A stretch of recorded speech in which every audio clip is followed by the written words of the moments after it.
Je m'appelle Youf et j'ai grandi dans un endroit où la paix semblait être un rêve lointain. En Palestine, le conflit n'était pas seulement une information que nous regardions à la télévision. C'était la toile de fond constante de nos vies. Le bruit des coups de feu au loin, l'écho des manifestations dans les rues, la peur dans les yeux de ma mère à chaque fois que je quittais la maison, telles étaient les réalités qui ont façonné mon enfance. L'incertitude ne faisait pas exception. C'était la règle. Même face à tant de défis, nous nous accrochons à notre foi comme à une bouée de sauvetage. Pour moi, l'islam était bien plus qu'une religion.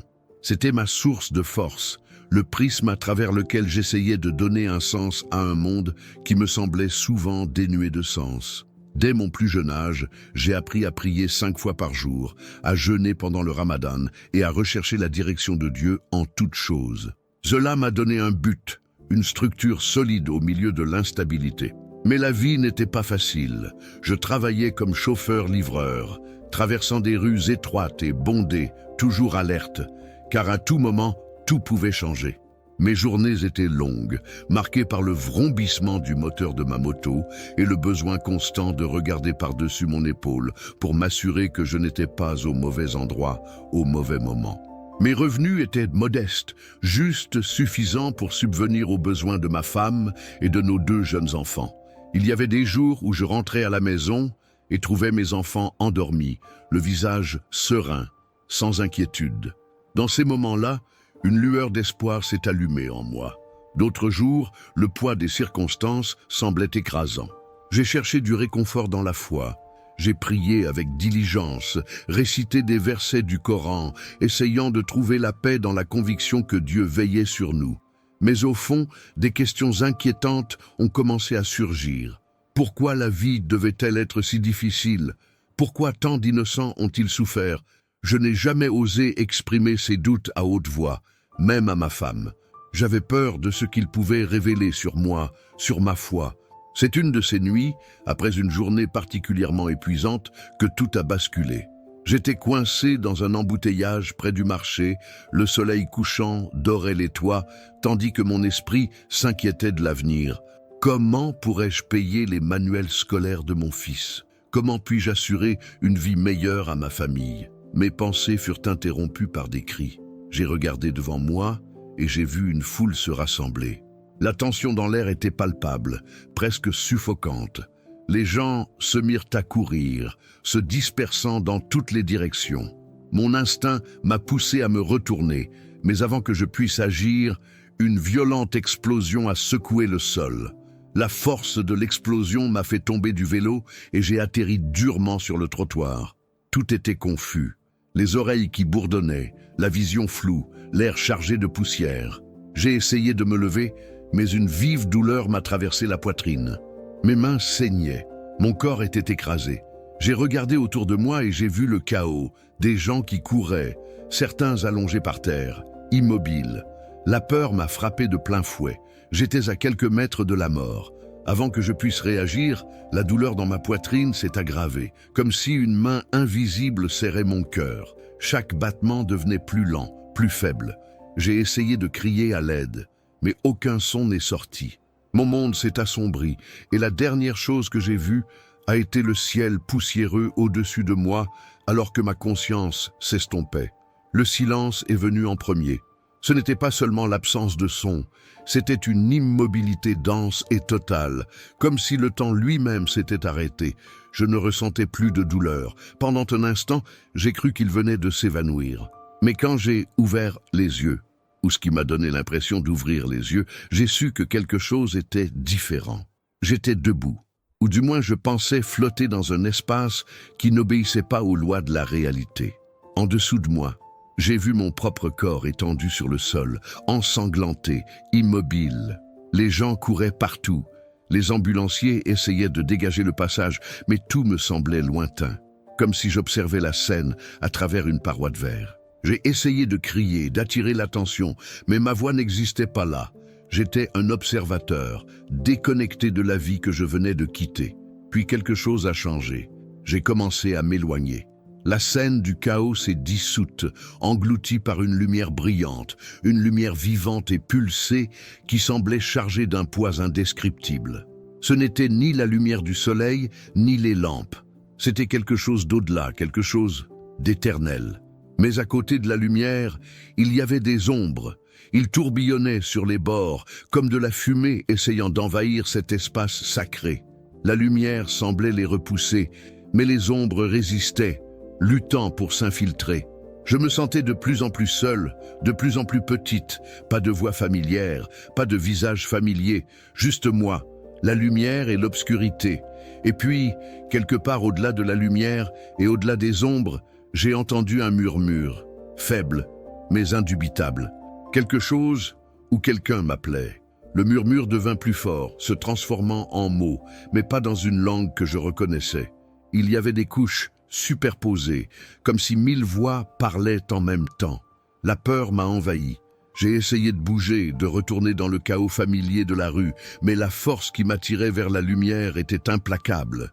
Le bourdonnement devint plus fort, étouffant les murmures, puis je sentis une chaleur m'envelopper. Ce n'était pas seulement physique, c'était quelque chose de plus profond, comme si cela impliquait ma propre âme. Pendant un instant, la peur s'est calmée, remplacée par un sentiment de crainte que je ne pouvais pas expliquer.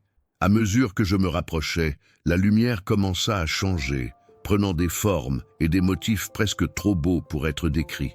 C'était comme regarder une tapisserie vivante, en mouvement constant. Au centre de cette lumière, une silhouette apparut. Je ne parvenais pas à distinguer les détails, juste une silhouette, rayonnante d'un éclat à la fois réconfortant et intimidant. J'ai essayé de crier, de demander où j'étais, ce qui se passait, mais aucun mot n'est sorti. Tout ce que je pouvais faire, c'était attendre, suspendu entre la lumière et l'obscurité, tandis que la silhouette se dirigeait lentement vers moi.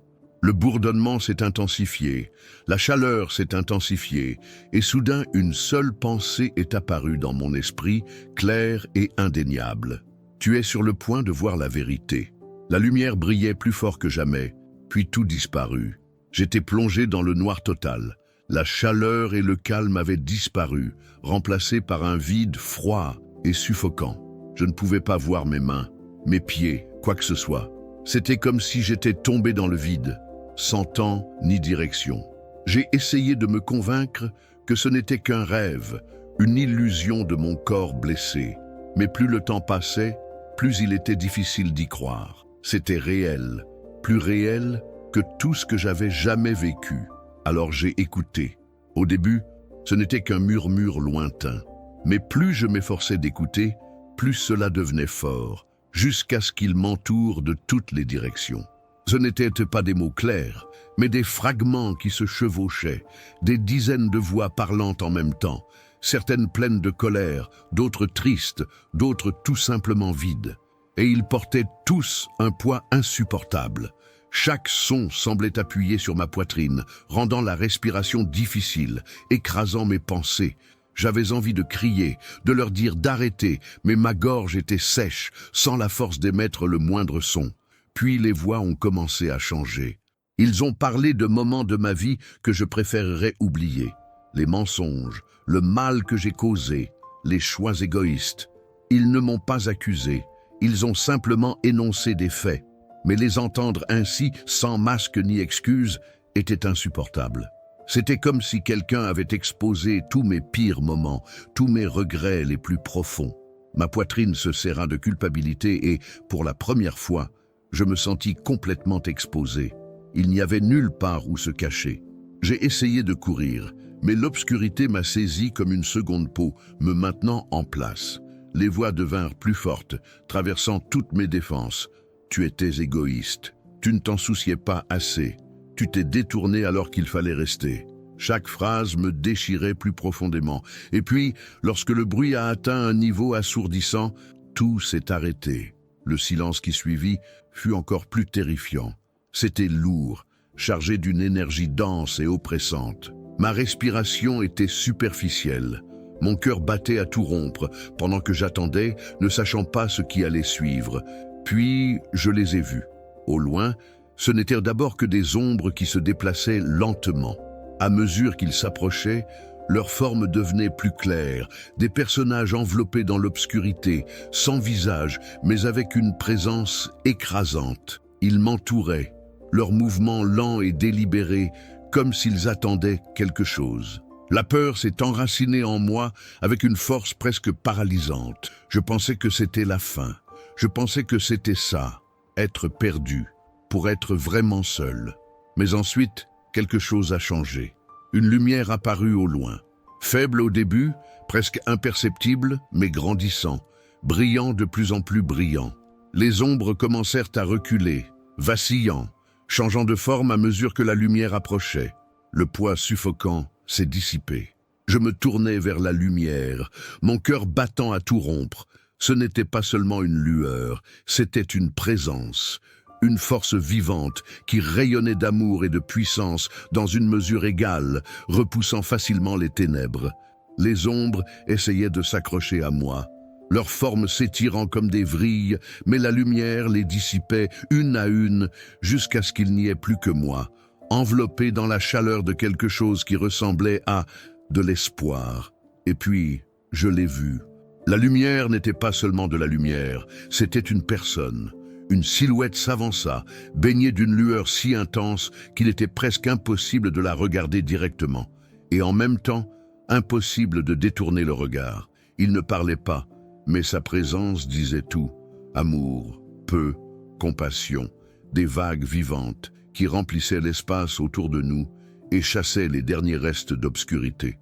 Je suis tombé à genoux, sans réfléchir.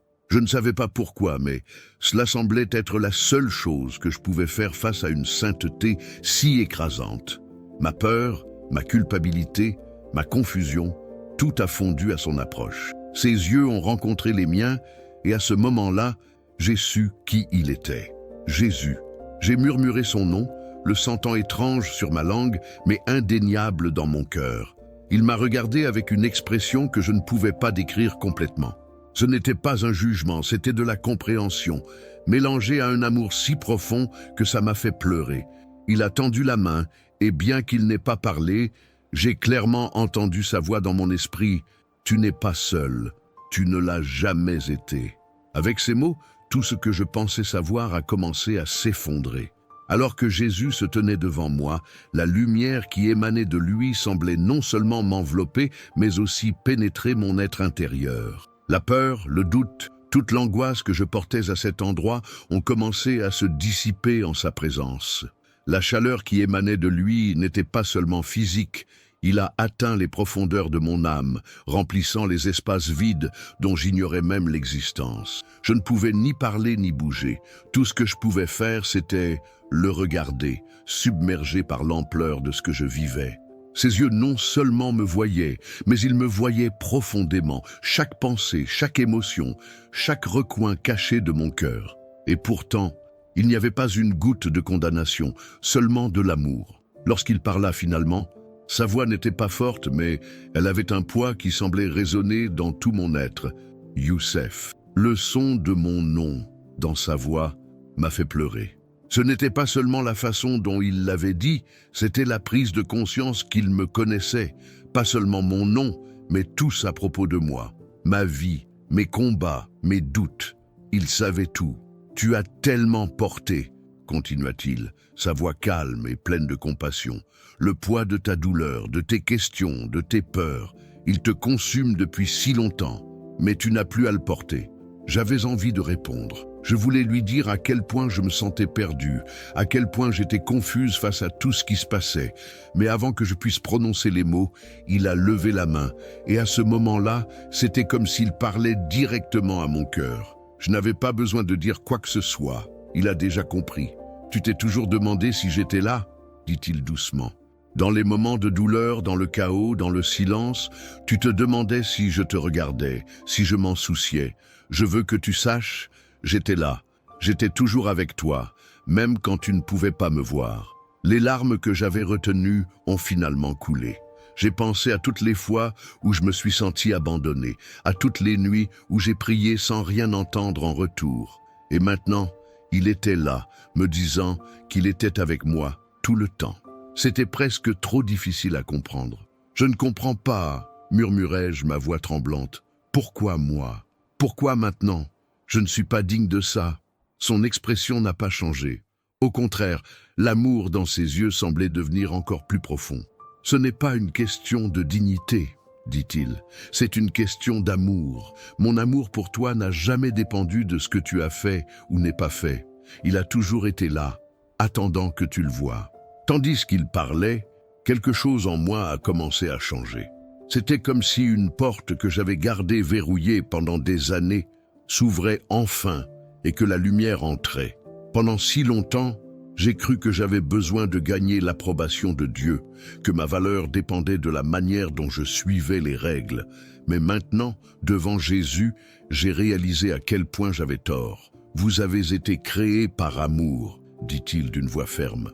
Ne pas vivre dans la peur ni porter seul les fardeaux de ce monde, mais marcher dans la liberté, connaître la paix et refléter l'amour qui a été déversé en vous. J'ai pensé à ma vie, à la colère que je ressentais, à la fierté dont je faisais appel à moi-même, au moment où je me suis détourné d'aider les autres parce que j'étais tellement consumé par mes propres luttes. Et pourtant, il était là, m'offrant un amour que je n'avais pas gagné, que je ne méritais pas. Chaque instant de votre vie a conduit à cela. Il a continué. Même la douleur, même le doute, tout cela faisait partie du chemin qui t'a amené ici. Et maintenant, tu as le choix. Je l'ai regardé, confus. Un choix? J'ai demandé. Que veux-tu dire? Son regard ne vacilla pas. Vous pouvez continuer à porter le poids de la vie que vous avez connue, ou vous pouvez le laisser partir. Vous pouvez me faire confiance, avoir confiance en l'amour que j'ai pour vous et dans le but que je vous ai fixé. Le choix vous appartient. Je ne savais pas quoi dire. L'idée de lâcher prise était terrifiante, comme sauter du bord d'une falaise sans savoir s'il y avait quelque chose qui me retenait. Viens me chercher. Mais en même temps, l'idée de continuer à m'accrocher à la vie que je connaissais, la peur, le doute, le vide, me paraissait insupportable. Vous avez toujours su qu'il y avait plus. Jésus a dit, presque comme s'il pouvait entendre mes pensées. Vous l'avez ressenti, même si vous ne pouviez pas l'expliquer. Et maintenant, vous vous trouvez au seuil de cette vérité. Je voulais poser tellement de questions. Pourquoi cela se produisait-il? Qu'est-ce que cela signifie pour ma vie? Que dois-je faire ensuite? Mais alors que je le regardais dans les yeux, toutes ces questions semblaient disparaître, remplacées par une seule et unique réalisation bouleversante. Je n'étais pas seul. Je n'ai jamais été seul. Sans réfléchir, je suis tombé à genoux. Les mots sont sortis de moi avant que je puisse les arrêter. Je suis désolé. Ma voix était étouffée. Pour tout. Pour les fois où j'ai douté de toi. Pour les fois où je suis parti. Pour toutes les façons dont j'ai échoué.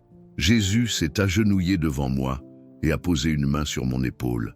La chaleur de son contact s'est répandue en moi comme un flot, emportant la culpabilité et la honte que je portais depuis si longtemps.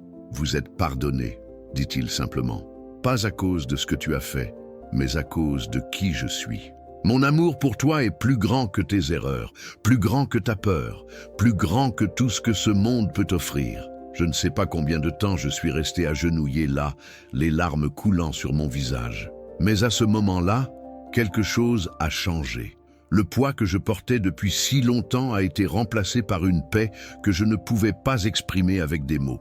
Et pour la première fois de ma vie, je me sentais libre. « Viens », dit Jésus en se levant et en tendant la main. « J'ai encore autre chose à te montrer. » Je lui ai tenu la main et, à mesure que la lumière autour de nous devenait plus brillante, j'ai senti un sentiment d'anticipation grandir en moi.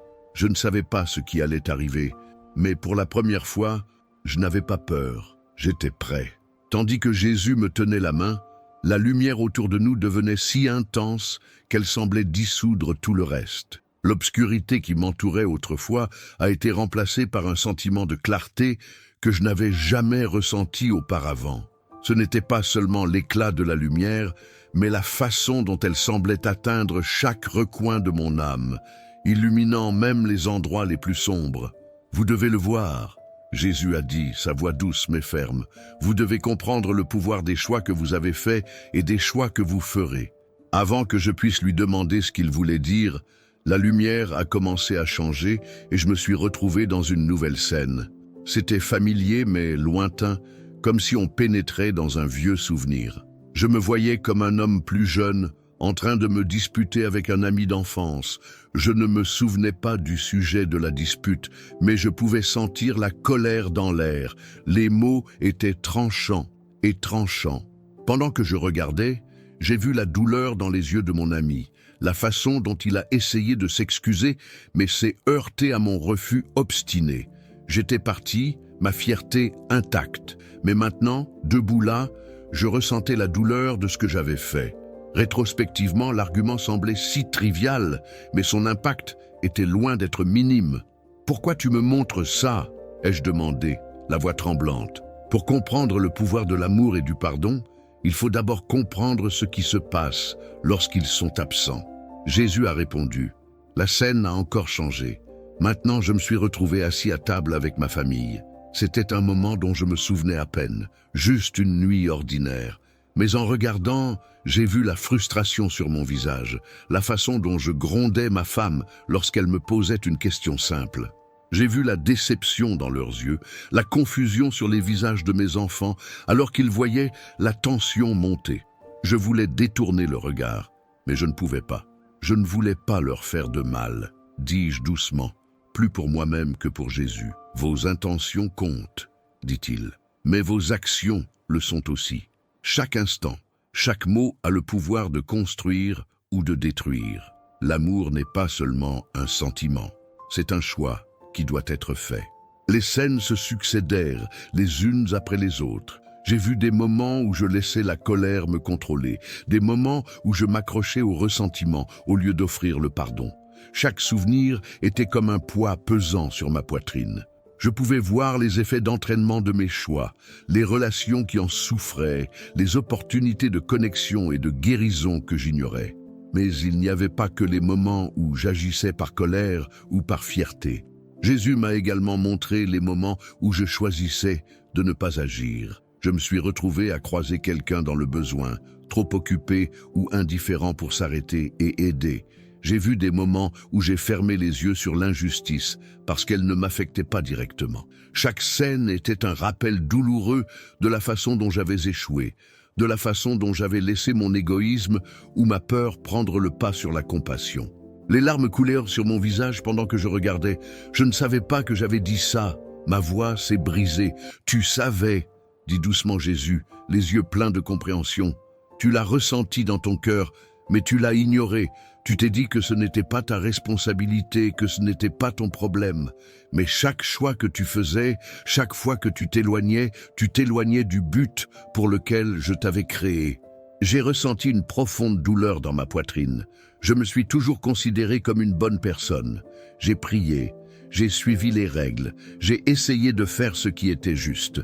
Mais maintenant, en regardant ma vie se dérouler devant moi, je réalise combien de fois j'ai choisi mon propre confort plutôt que l'amour, ma propre fierté plutôt que le pardon. Ensuite, les scènes ont commencé à changer. Au lieu de moments de colère ou de négligence, j'ai vu des moments où j'ai choisi différemment. Je me voyais réconforter un voisin qui avait perdu un être cher, veiller tard pour aider un ami dans le besoin, pardonner à quelqu'un qui m'avait blessé, même si c'était difficile.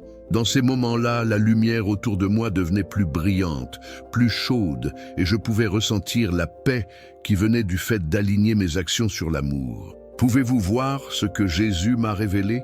Chaque acte d'amour, aussi petit soit-il, a un poids bien plus grand que vous ne pouvez l'imaginer. Cela crée des répercussions qui touchent la vie d'une manière que vous ne verrez jamais. La vision finale a été la plus marquante de toutes. J'ai vu un garçon assis au coin d'une rue, le visage couvert de larmes. Il a levé les yeux lorsque je lui ai tendu un morceau de pain, quelque chose de si simple que j'ai presque oublié que c'était arrivé. Mais au fur et à mesure que la scène se déroulait, j'ai vu à quel point ce petit acte de gentillesse lui avait redonné espoir. Il a eu envie de devenir quelqu'un qui ferait une différence dans sa propre communauté. Jésus m'a appris qu'il ne s'agit pas de grands gestes. Ce qui compte, ce sont les choix quotidiens. Aimer, pardonner, faire preuve de compassion, c'est ce qu'il nous demande. C'est pour cela que nous avons été créés. Le poids de ce que j'avais vu était écrasant, mais en même temps j'ai ressenti un sentiment d'espoir auquel je ne m'attendais pas. Je ne pouvais pas changer le passé, mais je pouvais choisir différemment et aller de l'avant. À ce moment-là, j'ai pris une décision. Vivre une vie qui reflète l'amour et le pardon que Jésus m'a montré. Il a posé sa main sur mon épaule et avec une chaleur qui m'a apporté la paix, il a dit « Tu es pardonné. Maintenant, va et laisse ta vie être le reflet de l'amour que tu as reçu. » La lumière autour de nous est devenue plus brillante et je me suis senti attiré par elle, prêt à affronter tout ce qui arrivait avec un sens renouvelé. Mais ensuite, la lumière a commencé à changer. Un sérieux emplit l'air et mon cœur se serra. Jésus m'a regardé avec un amour inébranlable, mais avec une expression plus solennelle. « Il y a autre chose que vous devez voir », a-t-il déclaré. Avant que je puisse répondre, la lumière s'est estompée et la scène autour de nous a changé. Je me suis retrouvé dans une plaine désolée et aride. L'air était lourd, empli d'un silence oppressant qui me serrait la poitrine. À mesure que les personnages se rapprochaient, j'ai réalisé qu'il s'agissait de personnes, beaucoup de monde, le visage marqué par le désespoir. Ce sont ces âmes qui ont rejeté la vérité, dit Jésus d'une voix douce mais ferme. Non pas parce qu'ils ne le savaient pas, mais parce qu'ils ont choisi l'orgueil, la haine et l'égoïsme, plutôt que l'amour et la grâce. Les personnages marchaient sans but, les mains tendues, comme s'ils cherchaient quelque chose qu'ils ne trouvaient pas. La douleur et le regret sur leur visage étaient accablants. « Pourquoi tu me montres ça ?» ai-je demandé, presque dans un murmure. « Parce que vous devez comprendre le poids de vos choix », a-t-il répondu. Chaque action, chaque décision, chaque moment d'amour ou de rejet, tout compte. Pas seulement votre vie sur Terre, mais votre éternité. Les personnages ont commencé à disparaître et l'obscurité a été remplacée par la lumière. Je me suis retrouvé dans un nouvel endroit, une ville rayonnante de vie, avec des rues rayonnantes d'une chaleur dorée et l'air rempli de musique qui semblait venir de partout et de nulle part. C'est ce que je veux pour tous mes enfants, a dit Jésus. Un lieu où règne l'amour, où il n'y a ni douleur ni souffrance, où il n'y a pas de séparation d'avec le Père. Mais seuls ceux qui choisissent d'accepter la vérité et de vivre une vie alignée sur l'amour pour lequel ils ont été créés peuvent accéder à ce lieu.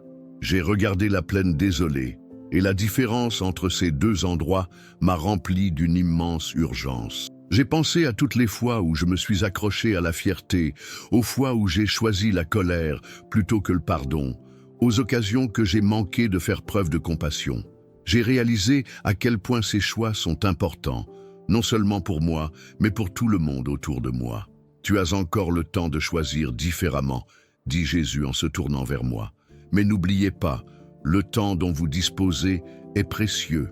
Utilisez-le à bon escient. » La lumière a recommencé à changer et j'ai eu l'impression d'être ramené dans le monde que j'avais laissé derrière moi. J'ai regardé Jésus, la panique montant dans ma poitrine. « Suis-je prêt ?» ai-je demandé, ma voix tremblante. « Et si j'échoue encore ?» Il a posé sa main sur mon épaule et son contact m'a rempli de paix. « Vous trébucherez, dit-il, mais je serai toujours avec toi. Quand tu tomberas, reviens vers moi et je te guiderai. Tu ne seras jamais seul. » La lumière autour de moi est devenue encore plus intense et le sentiment de sa présence m'a enveloppé alors que le monde autour de moi disparaissait. En un instant, j'étais de retour, haletant, me réveillant dans le lit d'hôpital. Le premier visage que j'ai vu était celui de ma femme, les larmes aux yeux qui me tenaient la main. « Es-tu réveillé ?» murmura-t-elle, la voix tremblante. Au cours des jours suivants, j'ai eu du mal à traiter tout ce que j'avais vu. Je voulais partager, mais je ne savais pas par où commencer. Comment puis-je expliquer quelque chose d'aussi profond, au-delà de tout ce que je savais déjà? Même ma femme, toujours ma confidente, me regardait avec inquiétude lorsque j'essayais d'en parler. J'ai commencé par de petits changements. Je me suis excusé pour les moments où la colère et la fierté ont gêné ma relation. J'ai tendu la main à des amis et à des membres de ma famille, à qui je n'avais pas parlé depuis des années, leur offrant et demandant leur pardon. Chaque conversation était une étape vers la vie à laquelle Jésus m'appelait, une vie centrée sur l'amour, le pardon et la compassion. Certaines personnes ont considéré mon histoire comme une hallucination, d'autres étaient sceptiques, m'accusant d'abandonner ma culture. Les critiques me faisaient mal, mais je m'accrochais au souvenir de la présence de Jésus, ses paroles résonnant dans mon esprit. Tu n'es jamais seul. Plus je me concentrais sur l'amour et le pardon, plus je me sentais léger. Les fardeaux du ressentiment, de la culpabilité et de la peur ont commencé à disparaître, remplacés par quelque chose que je ne peux que décrire comme divin. Chaque jour était l'occasion de refléter l'amour que Jésus m'a montré, de choisir la compassion plutôt que le jugement et d'apporter la lumière à ceux qui m'entouraient. Je suis encore confronté à des défis, mais maintenant, je sais que je ne suis plus seul. Ce que j'ai vu et vécu m'a changé pour toujours. La vraie liberté ne vient pas du maintien du contrôle, mais de l'abandon à l'amour et au dessein que Dieu a pour chacun de nous. S'il y a une chose que je veux que les gens sachent, c'est que votre vie compte. Chaque choix, chaque acte d'amour, de pardon et de compassion a une signification profonde. Vous avez été créés dans un but précis, et ce but est enraciné dans l'amour. N'attendez pas une expérience de mort imminente pour découvrir la vérité. L'amour et la grâce que j'ai expérimentés sont désormais accessibles à tous. Ouvrez simplement votre cœur et laissez-les entrer. Je suis ici pour partager ce qu'on m'a montré, non pas pour convaincre, mais pour témoigner de la vérité qui a transformé ma vie. Parce que si une seule personne écoute et commence à voir sa vie sous un nouveau jour, si une seule personne décide de choisir l'amour plutôt que l'orgueil, le pardon plutôt que la colère, alors chaque moment de douleur et de révélation en aura valu la peine. Je vous dis ceci, n'attendez plus. Ne laissez pas les poids du monde vous empêcher d'atteindre l'amour et la paix qui vous attendent, juste devant vous. La vie dont vous rêvez est disponible à chaque nouvelle étape, à chaque choix que vous faites. Choisissez maintenant. Choisissez de vivre différemment, avec plus de compassion, plus de compréhension, plus de pardon, confiance. Peu importe où vous êtes ou ce que vous avez fait, vous n'êtes jamais seul. La lumière ne s'éteint jamais. Elle est toujours là, prête à vous guider chez vous vers la vérité et la paix que vous méritez. Il n'est pas trop tard pour commencer. L'amour que vous recherchez est déjà en vous et attend d'être libéré. Ouvrez votre cœur, laissez la grâce et le pardon transformer vos choix et permettez à votre vie d'être le reflet de l'amour pour lequel vous avez été créé. Ce n'est pas un chemin facile, mais c'est le seul qui mène à la vraie liberté.